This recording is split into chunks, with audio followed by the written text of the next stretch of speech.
Bismillahirrahmanirrahim. Assalamualaikum warahmatullahi wabarakatuh. Alhamdulillahirabbil alamin. Wa bihi nasta'inu ala umuri dunya waddin. Asyhadu an la ilaha illallah. Teman-teman semuanya, kemarin teman-teman sudah banyak sekali video yang sudah saksikan, dan juga kita sudah berdiskusi lewat WA dan aplikasi yang lainnya. Kali ini saya akan sedikit menambahkan beberapa hal atau mentaktikkan beberapa hal tentang muamalat.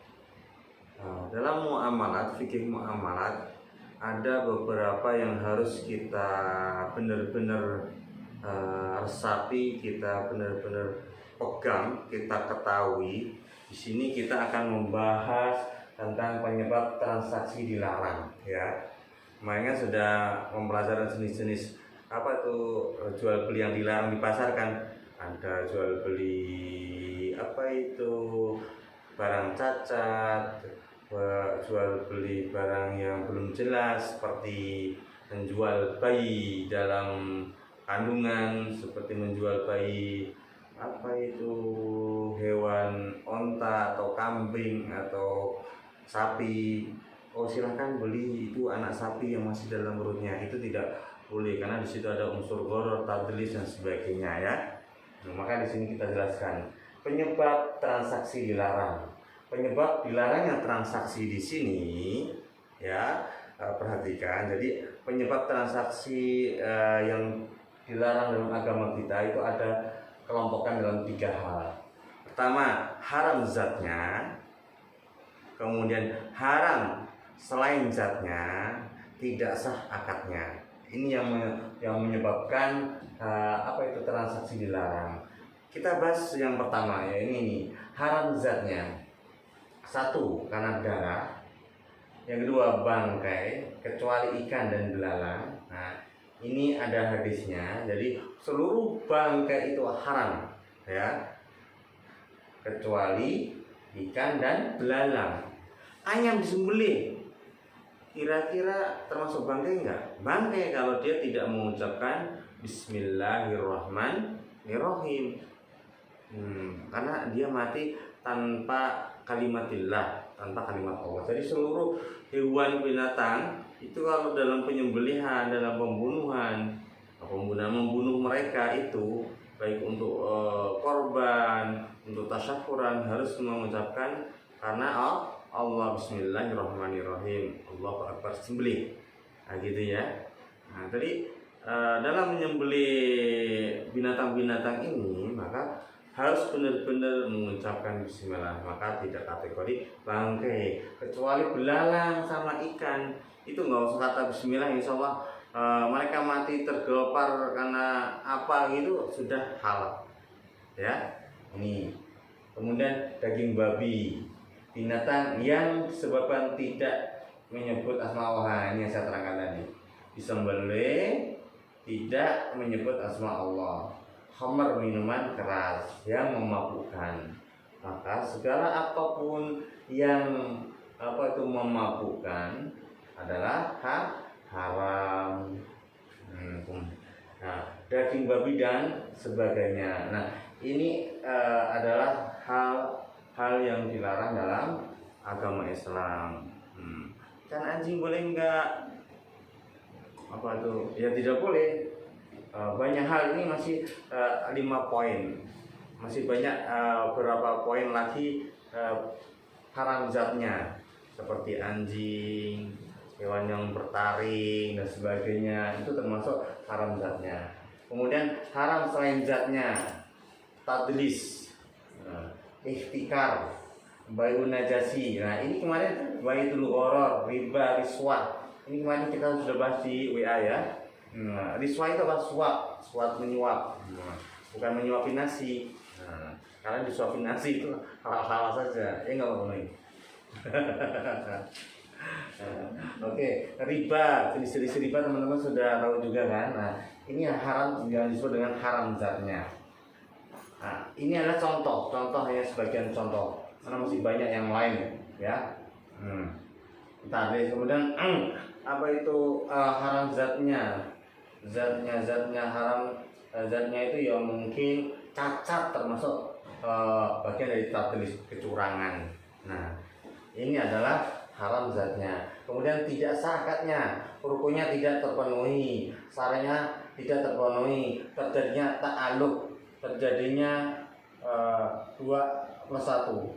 Ya, ini termasuknya apa itu tidak sepihak, itu pembatalan dan sebagainya. Nah, inilah hal-hal yang dilarang dalam Islam. Saya menambahkan materi menambahkan beberapa hal dalam diskusi di WA kemarin, ya.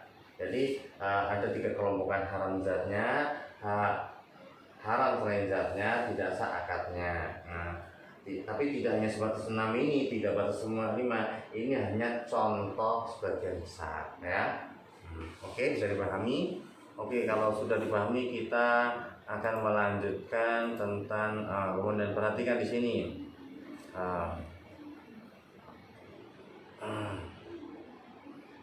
Nah, ini ada contohnya haram zatnya itu apa?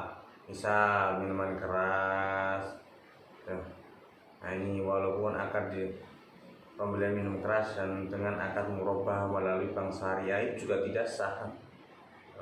Walaupun rukun syaratnya terpenuhi, tapi zatnya haram juga tidak diperbolehkan.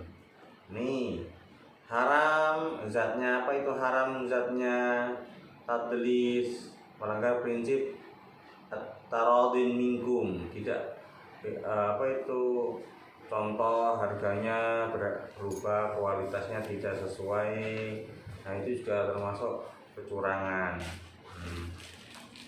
Oke, ini keterangannya. Oke, sekarang kita lanjutkan tentang transaksi. Nah, ini kita bahas besok aja nih. Kita akan saya jelaskan teman-teman bagaimana apa tuh muamalat kemarin atau akad-akad kemarin kita aplikasikan di dalam perbankan. Nah, dalam perbankan syariah yang dimaksud bank itu ya, bank itu adalah lembaga keuangan yang menghimpun dana dari masyarakat, kemudian menyalurkan lagi kepada masyarakat. Menghimpunkan berbentuk simpanan, ya, ini simpanan, menghimpun dana, kemudian menyalurkan dalam bentuk pinjaman. Dalam menghimpun dana ada beberapa prinsip, ada giro, ada tabungan, ada deposito, ada 3 nih: giro, tabungan, deposito. Nah, dalam apa itu tabungan, giro dan tabungan dan deposito ini, kalau yang memakai beberapa prinsip, contoh ini giro bisa memakai wadiah, bisa memakai mudharabah. Wadiah, yang dimaksud wadiah yang menitipkan saja, tidak akan mendapatkan bagi hasil. Tetapi kalau giro berbentuk mudharabah, namanya mudharabah kerjasama, yang satu sebagai pemilik modal, yang satu sebagai penjalan bisnis. Nah, di sini kalau dalam sini giro ini, si pemilik modal siapa? Ya, si penabung kalian. Kemudian pelaksana bisnis siapa? Perbankan. Nah, dalam penghimpunan dana ini ya. Demikian juga tabungan. Tabungan ada wadiah, ada mudharabah. Kalau tabungan wadiah ya udah sekedar menitipkan. Dia mengambil kapanpun boleh. Berbeda dengan giro. Kalau giro kan dia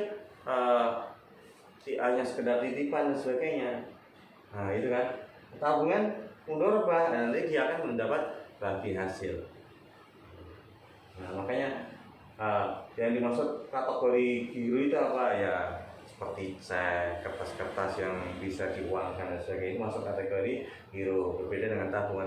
Kalau kita mau ngambil itu harus pakai buku tabungan. Dan sekarang plus ATM-nya gitu ya. Nah, ini tabungan. Sedangkan deposito itu nggak ada wadiah. Namanya deposito kan mendepositkan apa itu uangnya, akadnya hanya ada mudharabah. Akan tetapi dalam deposito ini mudharabah nanti terbagi menjadi dua, deposito mudharabah mutlaqah dan deposito mudharabah muqayyadah. Yang dimaksud dengan deposito mudharabah mutlaqah, mutlak, itu ya nanti bank sebagai pelaksana, pelaksana pekerjanya, pembisnisnya, kamu sebagai apa itu nasabah sebagai sohibul mal, pemilik dana. Maka si bank ini sebagai pelaksana pengelola uang, kalau mudharabah mutlaqah itu bebas mengelola untuk apapun. Berbeda dengan deposito mudharabah muqayyadah. Kalau deposito mudharabah muqayyadah ini si nasabah itu bisa menentukan, saya depositokan uang ini untuk industri pertanian. Nah, maka bank tidak boleh menyalurkannya ke selain pertanian. Jadi muqayyadah itu apa itu si nasabah membatasi, saya investkan uang ini ke bagian apa, perdagangan atau pertanian atau industri dan sebagainya. Nah, ini perbedaan antara muqayyadah dan mutlaqah. Nah, kemudian sekarang kita kembali ke sesi selanjutnya, itu penyaluran dana. Uang yang disalurkan oleh bank itu berbentuk pinjaman, maka akan terbentuk apa itu akad-akad ataupun ya aplikasi jasa yang ditawarkan oleh perbankan, berarti akad murabahah, akad istisna, akad salam, akad ijarah. Jadi kalian mau apa itu beli mobil atau beli rumah, ataupun beli rumah mungkin dengan ijarah menyewa, atau pesen barang sesuatu, mobil kayak atau perhiasan atau barang-barang, bisa istisna, bisa salam, ataupun bisa murabahah. Kebanyakan bank itu yang murabahah ini. Murabahah ini banyak sekali yang dipakai. Dan ijarah. Nah, ijarah ini nanti akan terbagi menjadi dua dalam perbankan sekarang. Yang terkait dengan ijarah IMBT, ijarah muntahiyah bitamlik, IMBT atau ijarah biasa. Kalau bedanya ijarah biasa sama ijarah muntahiyah bitamlik di sini adalah apa?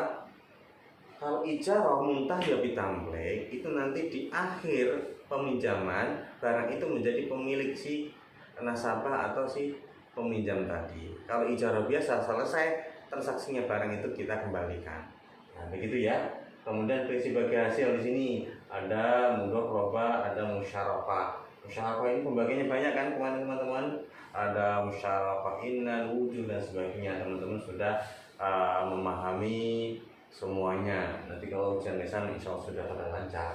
Nah, kemudian ada apa itu fungsi bank yang lain selain menghimpun dan penyaluran dana, yaitu ada fungsi jasa. Fungsi jasa ini ada wakalah, wesol, transfer, uang itu masuk wakalah, afalah, asorof, kemudian rohen, iwala. Inilah hal-hal transaksi-transaksi yang teman-teman pelajari kemarin kalau diaplikasikan ke dalam lembaga perbankan. Oke, sampai di sini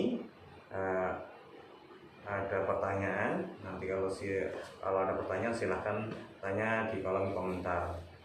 Tidak usah absensi dan sebagainya, langsung tanya saja pertanyaannya apa. Demikian apa itu uraian singkat pada kali ini. Assalamualaikum warahmatullahi wabarakatuh.